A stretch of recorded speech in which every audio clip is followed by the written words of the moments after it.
Hello दोस्तों, मेरा नाम अभिषेक है। आज इस वीडियो में एक सच्ची घटना के बारे में बात करने वाला हूँ, अपनी कहानी बयाँ करने वाला हूँ।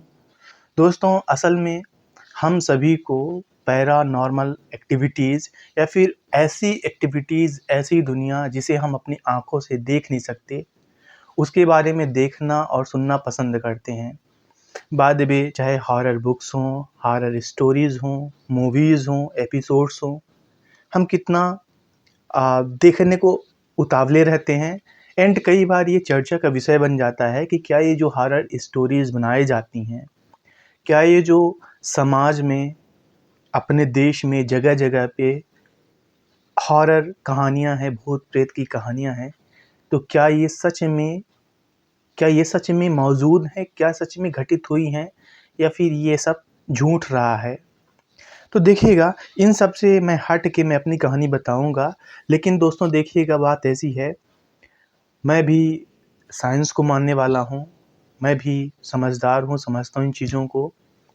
लेकिन जब मैंने सच में फ़ेस किया था रियल मायने में, और मैं जग रहा था, मेरे साथ कोई प्रॉब्लम नहीं थी, मुझे कोई डिसऑर्डर नहीं था। देन जो मेरे साथ हुआ, जो मैंने महसूस किया, उसके बाद से मैं भी यकीन करने लगा कि कहीं न कहीं अगर गॉड है, तो घोस्ट भी है। अगर पॉजिटिव एनर्जी हमारे पास है, तो नेगेटिव एनर्जी भी है। तो देखिएगा, ये कोई सुपरस्टिशन नहीं है, ये कोई अंधविश्वास नहीं है, या फिर मैं ये भी नहीं कहता कि आप ये स्टोरी सुनने के बाद जो कि आपको लगेगा कि आप इन पे यकीन करिए। लेकिन हाँ, ये सही घटना है और मैं पूरे होशो-हवास के साथ मैं ये कहानी आपको फिर बयाँ करने वाला हूँ। ये अब 8 साल बीत रहे हैं। देखिए, मैं भोपाल में हूँ अभी, और 8 साल पहले मैं 12वीं पास करके मैं यहाँ आया था, भोपाल आया था ग्रेजुएशन कंप्लीट करने के लिए। तो बाद में मैं फर्स्ट ईयर में ही था। चलिए मैं अपनी कहानी स्टार्ट करता हूँ। तो आप सभी तो मुझे जानते हैं कि मेरा नाम अभिषेक है। मैं बेसिकली अ, सांडा गाँव कुँवर अर्जुन सिंह जी मध्य प्रदेश के मुख्यमंत्री जो पहले रह चुके हैं, तो मैं उनके गाँव से हूँ। और ये चुरहट तहसील, जिला सीधी, मध्य प्रदेश का रहने वाला हूँ। और 12वीं मैंने अपने चुरहट से किया था, सरस्वती स्कूल से। देन उसके बाद से मैं भोपाल आ गया ग्रेजुएशन के लिए। तो भोपाल में मैंने एडमिशन लिया था एमवीएम में, मैं बीएससी परस्यू कर रहा था, और मेरे कुछ दोस्त भी साथ में आए थे। राजन साहू साथ में आया था, और हितेंद्र हो गया। तो हम सभी एक साथ पहले रह रहे थे, लेकिन हो गया अलग-अलग कोर्स करने की वजह से हम सभी अलग-अलग रहने लगे। अब देखिएगा, होता क्या है कि नया-नया मैं भोपाल में आया था, 2014 की बात है। रूम जल्दी-जल्दी मैं चेंज कर रहा था, मतलब कहीं स्टेबिलिटी मुझे दिख नहीं रही थी। तो मैं नवंबर 2014 में, मैं फर्स्ट सेम में था, मैंने रूम चेंज किया था अंकित तिवारी के साथ। ये अंकित तिवारी भी मेरे चुरहट के ही पास का ही गाँव का दोस्त है, साथ में स्कूल फ्रेंड रहा है। और उस कमरे पे, वो 3 कमरा है, भोपाल में रेलवे स्टेशन जो है, भोपाल जंक्शन है, उसके पास शंकराचार्य मोहल्ला है। मैं रूम ऑनर का नाम नहीं बताने वाला, ना तो एग्ज़ैक्ट बिल्डिंग का मैं लोकेशन बताने वाला, क्योंकि कहीं न कहीं ये उनके बिज़नेस के लिए सही ना होगा। इसलिए मैं आपको एक हिंट दे रहा हूँ, ठीक ना? कि जो ब्रिज है भोपाल रेलवे स्टेशन के पास, शंकराचार्य नगर मोहल्ला है, वहाँ पे वो पूरा जैन लोग ज़्यादा वहाँ रहते हैं। तो जीवी कॉन्वेंट के बाजू में, अब कितना बाजू आप गेस करिएगा, ठीक है ना? जीवी कॉन्वेंट के स्कूल के बाजू में एक 3 मंजिला इमारत उनकी है, बिल्डिंग है, जिसमें हम लोग रह रहे थे। मैं वहाँ नया शामिल हुआ था, उससे पहले 6-7 लड़के और पहले से रह रहे थे। 3 बड़ा-बड़ा कमरा था, और उसमें सभी रह रहे थे। तो देखिएगा है क्या, जब मैं वहाँ गया, शिफ्ट हुआ साथ में, मैं फर्स्ट सेम में था अपने कॉलेज के। तो जब मैं रात में सो रहा था, सही बताऊँ, तो कई बार मुझे ऐसा, तो घर में भी होता है कई बार, कि आप अगर सीने पे हाथ रखें तो हाथ नहीं उठा पाएँगे, लगेगा कोई आपका गला दबा रहा है, कोई आपका सीना दबा रहा है, या फिर आपका हाथ-पैर काम करना बंद कर देता है। कई बार ऐसा हुआ, तो वहाँ भी मुझे हुआ। अंकित तिवारी मेरा दोस्त है, उसने बोला कि देखो अभिषेक, यहाँ ऐसी-ऐसी समस्या है, और यहाँ हम लोग कई बार फ़ील किए हैं, महसूस किए हैं। तो तुम अकेले कहीं मत सोना, अकेले मत रहना। हम 6 लोग हैं, 6-7 लोग हैं, तो 4 एक रूम में, 3 एक रूम में रहेंगे। और बाय द वे जो 3 रूम है, तो एक इधर एक रूम हो गया, एक बीच में हो गया, एक सबसे लास्ट में हो गया। तो जो सबसे इधर वाला रूम है, इसके बाजू में किचन था, सामने किचन था, और बीच वाला और जो लास्ट वाला है वहाँ से एग्ज़िट डोर था, 2 एग्ज़िट डोर था, 2 गेट था। अब देखिएगा है क्या, काफ़ी अच्छा माहौल था। हम सभी काफ़ी पढ़ाई में ध्यान दे रहे थे, और उस मोहल्ले में मेरा एक भाई देवानंद त्रिपाठी है, वो भी रह रहा था। विवेक मेरा दोस्त है, भूपेंद्र है, ये सभी रह रहे थे। अब देखो है क्या कि मैं काफ़ी ज़्यादा मैं एक्टिव था फिज़िकल एक्टिविटीज़ में। लाइक मैं जूडो करता था तत्तुपी स्टेडियम से, 2014-15 की बात है। कॉलेज में मैं हॉकी टीम में था, मैं हॉकी खेला करता था। स्पोर्ट्स में मैं काफ़ी था, और मुझे उस टाइम पे मैं मार्शल आर्ट काफ़ी सीख रहा था। तो मुझे इन सभी चीज़ों पे ज़्यादा यकीन हुआ है। अंकित पे मैं हँसा भी, यार तुम कौन से ज़माने में जी रहे हो? तुम क्या बोल रहे हो कि अकेले सोना नहीं है, फिर या सोओगे तो ऐसी-ऐसी अगर चीज़ें महसूस होती हैं, तो देखो किसी का हाथ पकड़ लेना, या फिर जो तुम्हारे बाजू में सो रहा हो उसको टच कर लेना। तो मैं मज़ाक के तौर पे लिया, और मैं मैं उन सब से ज़्यादा स्मार्ट मैं खुद को मानता था इन मामलों में, कि मैं बिल्कुल निडर हूँ, मैं मार्शल आर्ट सीखा हूँ, या फिर ये कौन-सी दुनिया में जी रहे हैं, या अंधविश्वासी लोग हैं। तो देखिएगा होता क्या है, अब बात असल में अब आती है। वाधवानी इंस्टीट्यूट भोपाल में है, जहाँ से मैं डीसीए कर रहा था। मैं, मेरा भाई देवानंद त्रिपाठी, और विवेक शुक्ला एक, जो अभी अनअकैडमी में अब टीच भी करता है, उसका खुद का यूट्यूब चैनल भी है। तो वो उसी मोहल्ले में रह रहा था। तो जितने भी लड़के मेरे बिल्डिंग के थे, 6-7 लड़के, वो सभी, और साथ में मेरा भाई भी, सभी लोग गाँव चले गए थे। होली का टाइम था, 2015 की बात है। अभी भी मार्च चल रहा है। आज जब मैं ये स्टोरी आपके सामने बयाँ कर रहा हूँ, तो आज मार्च है, 30 मार्च। तो देखिएगा है क्या, मैं वाधवानी इंस्टीट्यूट का होली से पहले एक फंक्शन था, एक एनुअल फंक्शन आप बोल सकते हैं, जिस पे मैंने सिंगिंग में पार्टिसिपेट किया था। 2 लफ्ज़ों की है दिल की कहानी, मैं गाना गाने वाला था बाय द वे। तो मैं इसी की वजह से मैं अपने गाँव नहीं गया होली के टाइम पे, मैं यहीं रुका रहा। और जो विवेक है, विवेक भी काफ़ी मेहनती था, और विवेक भी किसी कारणवश उसका शायद कोई अ, कॉलेज का कैंप वगैरह था, इस वजह से वो रुक गया, वो भी होली पे नहीं गया था। लेकिन विवेक जहाँ मेरा रूम है शंकराचार्य नगर पे था उस टाइम पे, उससे थोड़ी-सी दूर रहा करता था, 300-400 मीटर दूर। तो बात अभी देखिए है क्या कि मुझे याद है उस दिन एक रत्नेश भैया हैं, अपने गुड़ रीवा के हैं, वो, उनको मैं रेलवे स्टेशन, भोपाल स्टेशन छोड़ने गया, वो गाँव आ रहे थे। उससे पहले जितने और लड़के थे, तो होली की वजह से सभी भोपाल से अपने घर जा चुके थे। अब मैं अकेला था। ये होली से 1 या 2 दिन पहले की बात है देखिए। और जैसे 10:30 बजे रेवांचल ट्रेन थी, जैसे मैं वापस आया, तो मैं रूम पे अपने पढ़ने लगा, और बाद में खाना भैया बना के चले गए थे, तो मैं खाना-पीना खा लिया। अब लगभग 11 बज गए, 12 बज गए। देखिए मेरी आदत एक है, अब भी आदत एक है, यहाँ पे भी मैं ये बुक रखा हूँ। जहाँ भी मैं सोता हूँ, मैं साथ में बुक लेके ही सोता हूँ। मैं बुक को बहुत पवित्र चीज़ मानता हूँ। चाहे वो आपकी एकेडमिक रहे, चाहे आपकी वो रिलीजियस कोई बुक रहे। मैं हमेशा, चाहे अब भी या पहले भी जब सोता था, हमेशा बुक के साथ ही मैं सोता हूँ साथ में। तो मैं बुक पढ़ रहा था, और लगभग 12 बजने वाले थे, 12 साढ़े 12। मैं एग्ज़ैक्ट देखिए डराने के लिए नहीं बोल रहा कि जैसे 12 बजे तो जैसे मूवीज़ में होता है तो आपके सामने भूत आ जाएगा, ऐसा कुछ नहीं है। लगभग 12 साढ़े 12 बजने वाले थे, तो वो जो 3 रूम था, मैं सबसे लास्ट वाले में था, सबसे इधर वाले में था, अकेला था मैं। और एक बात मैं आपको इंटरेस्टिंग बता दूँ कि होली की वजह से उस बिल्डिंग में भी और लोग रहा करते थे किराए पे। तो सभी अपने गाँव चले गए थे, या अपने घर चले गए थे, कोई उस बिल्डिंग में नहीं था। उस रात मेरे अंकल और आंटी मतलब मकान मालिक जो हैं, जो जैन लोग हैं, वो खुद नहीं थे। उस बिल्डिंग में ताला मैं खुद लगा के, भैया जो रत्नेश भैया उनको मैं छोड़ के ताला मैं खुद लगा के अंदर एंटर किया था। मेरा फर्स्ट फ्लोर पे वो घर था, मतलब रेंट पे हम लोग रह रहे थे। 3 जो फ्लैट था, 3 कमरे का वो था। अब देखिएगा है क्या कि सबसे इधर मैं हूँ, बीच में एक रूम है, एक सबसे इधर रूम है। तो सबसे लास्ट से, ठीक है ना, सबसे लास्ट से बीच वाले में पायल की जैसे छन-छन की आवाज़ है, ऐसे आने लगी कि कोई लेडी चल रही है। फिर रुकती, फिर चलती, फिर बीच में आके रुक जाती। 1-2 मिनट का ब्रेक रहता, फिर दौड़ती इधर-उधर। आप समझ पा रहे हैं ना कि क्या मुझ पे बीत रही होगी।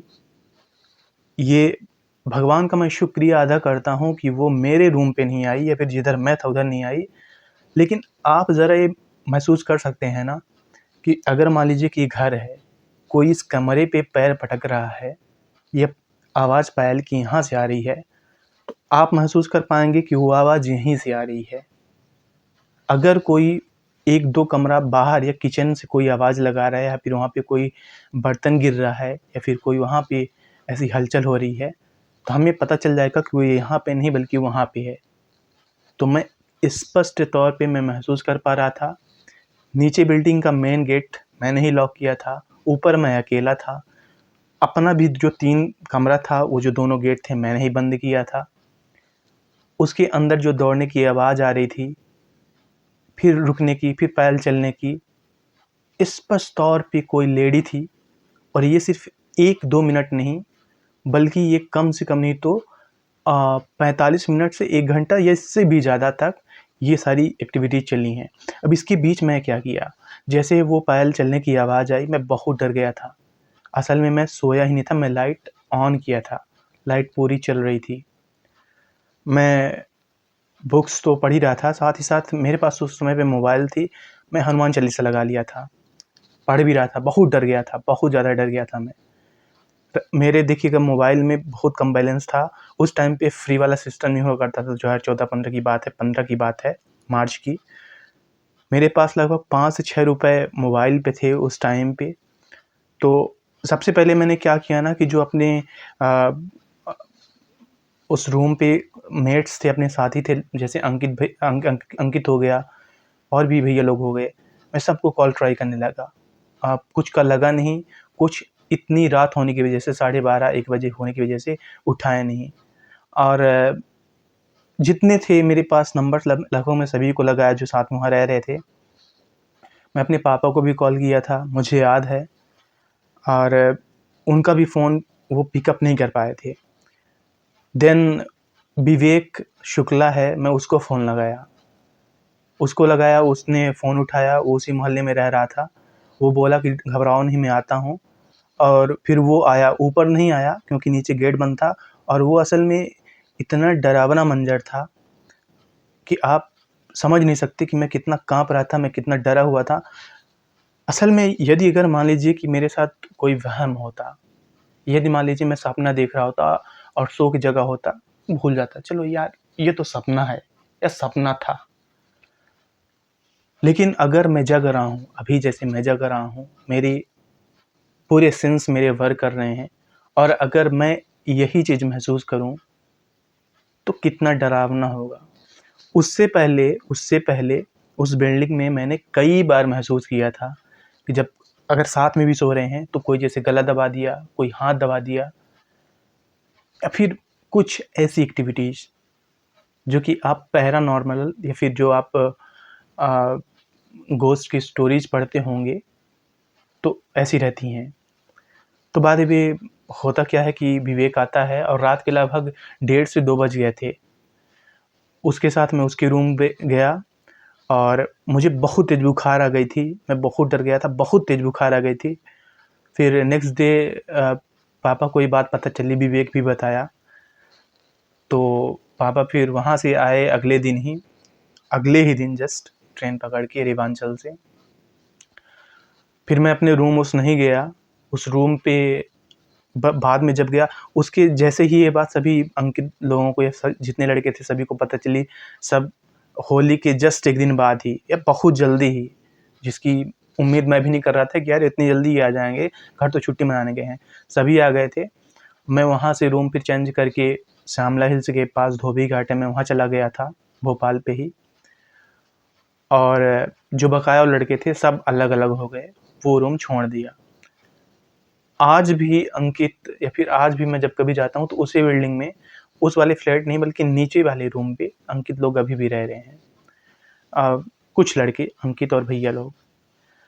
तो बात भी यही स्टोरी रही है। और दूसरी बात ये दोस्तों कि देखिएगा, उसकी असल कहानी क्या है, अंकित मुझे पहले भी बताया था। हुआ ये था कि एक लेडी थी जो कि सुसाइड कर ली थी उसी बिल्डिंग पे नहीं, उसी फ्लैट पे, असल में उसी रूम पे, बीच वाले पे। ये अंकित को बात पहले पता थी, उसने मुझे बताया था।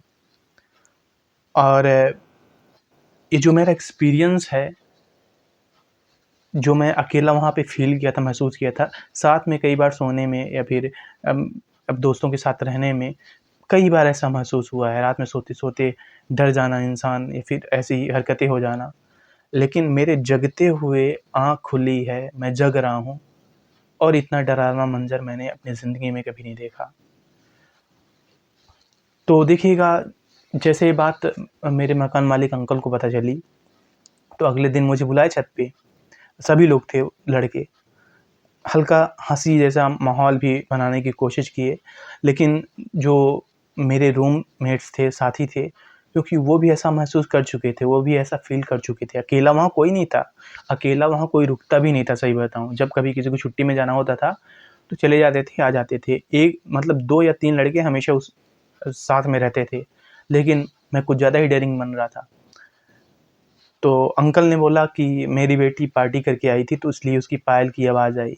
तो मेरे ज़रा आप ही बताइएगा, कोई आधे घंटे पायल की आवाज़ आएगी, उनकी बेटी अगर आई भी तो गेट तो कोई खोला नहीं। जो मेरा 3 रूम था, तो जो गेट्स थे मैंने लॉक किया था, तो अंदर कैसे आवाज़ आ रही थी। जब मैं रूम से बाहर भागने लगा, देखिएगा रात में जैसे विवेक नीचे आया और मैं रूम छोड़ के जाने लगा, तो मैं ऊपर भी देखा, जो अपना रूम है जस्ट ऊपर अंकल का रूम था, तो मैंने वहाँ पे भी देखा, मेन गेट पे वहाँ भी ताला लगा था, कोई नहीं था, मतलब ऊपर कोई भी नहीं था। अपने जो फ्लैट है उसमें भी कोई नहीं था, क्योंकि मैं अकेला था। नीचे गया, नीचे वाले जो भैया लोग हैं वो मेरे को बताया कि, अपन सबको बताया कि वो गाँव गए थे, घर गए थे, तो मेन गेट पे भी ताला मैंने मारा था। जब मैं नीचे जाने लगा तो मैं बहुत काँप रहा था, ताला मैंने खुद खोला था। सब अनलॉक छोड़ के, सब कुछ अनलॉक छोड़ के मैं विवेक के साथ चला गया था। तो ये कहानी रही है दोस्तों, ये कहानी बहुत बड़ी हो गई, लेकिन ये सच्ची कहानी है। ये मार्च 2015 की कहानी है, 8 साल पहले की। मैं कॉलेज फर्स्ट ईयर में था, फर्स्ट ईयर एमवीएम से मैं कॉलेज कर रहा था, बीएससी कर रहा था। और साथ ही साथ मेरे अंदर एक जुनून था कि मुझे कुछ ज़्यादा अच्छा करना है, मुझे अलग करना है, टाइम का यूटिलाइजेशन करना है, मुझे मार्शल आर्ट सीखना है, कॉलेज की तरफ से स्पोर्ट्स में पार्टिसिपेट करना है, अच्छे कॉलेज में मार्क्स तो लाना है, पढ़ना तो है ही, साथ ही साथ जो अदर एक्टिविटीज़ हैं लाइक कि साइड कोर्सेस और सिंगिंग वगैरह सीखना, ये सब। तो एक ओवरऑल बहुत बड़े सपने थे, तो मैं इन सब बातों पे यकीन नहीं कर रहा था। लेकिन जब रियलिटी मुझे पता चली, जब मैं रियल में मैंने फेस किया, तब मुझे भी अब ट्रस्ट हो गया।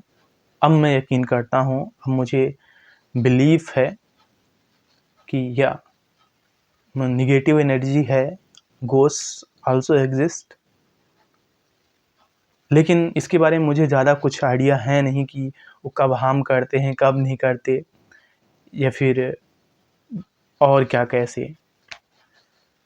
लेकिन जब कभी आप सो रहे होते हैं या फिर जब कभी आपके साथ ऐसी कोई गतिविधि होती है कि आपके हाथ पैर में बल नहीं महसूस होता, कई बार तो साइंटिफिक रीज़न हो सकता है कि आपका पैर ना उठे, जिसे आप हिंदी में हम लोग गाँव में झुनझुनी वगैरह बोलते हैं, वो आ जाए, ऐसा वैसा कुछ होता है। लेकिन कई बार पैरानॉर्मल जो क्रिएचर्स रहते हैं, जो हमें दिखाई नहीं देते, जो हमें जिसको मैंने महसूस किया, जिसको मैंने अपने कानों से सुना, जिसके पैर के पटकने की आवाज़, पायल की आवाज़, दौड़ने की आवाज़, चलने की आवाज़, वो भी मौजूद है दुनिया में। तो ये मेरी पहली कहानी रही है, ज़िंदगी की सच्ची कहानी है और इसे मैं यूजुअली कहीं बयान नहीं करता। मैं एक ब्लॉग अपने ब्लॉगर वेबसाइट पे मैंने इसे लिख दिया था यादगार के तौर पे, ताकि हमेशा याद रहे। रिसेंटली मैंने क्यूरा पे भी शेयर किया और ये बिल्कुल सच्ची घटना है, सच्ची कहानी है। इस कहानी पे मेरे पेरेंट्स के अलावा मेरे और जो साथ में रहने वाले दोस्त हैं वो भी यकीन करते हैं। देखिएगा, सबसे बड़ा बेवकूफ़ तो मैं ठहरा था जो उनकी बातों पे यकीन नहीं किया। वो दोस्त थे, वो बताए कि ऐसी-ऐसी बात है, देखो अकेले मत रहना। तो यही है कि अगर आप इन चीज़ों पे यकीन नहीं करते तो ये कोई ज़बरदस्ती नहीं है। लेकिन अगर आप किसी का सच्चा एक्सपीरियंस सुनना चाहते हैं, तो मैं बता रहा हूँ, आप कई बार ऐसी कहानियों को अगर सुनें, सोचें, तो असल में आपको जो गाँव देहात के लोग हैं या फिर जिनको आप कम पढ़ा-लिखा आँकते हैं, उनकी ज़ुबानी आप ऐसी कहानियाँ सुनते होंगे कि मेरे साथ ये हुआ, तो वो हुआ, ये सारी घटनाएँ, ठीक है ना? लेकिन मैं आपके ज़माने का हूँ, मैं आपके युग का हूँ, मैं मॉडर्न युग का हूँ। I am just right now 25 years, alright? तो 8 साल पहले मैं लगभग 17 ही साल का था।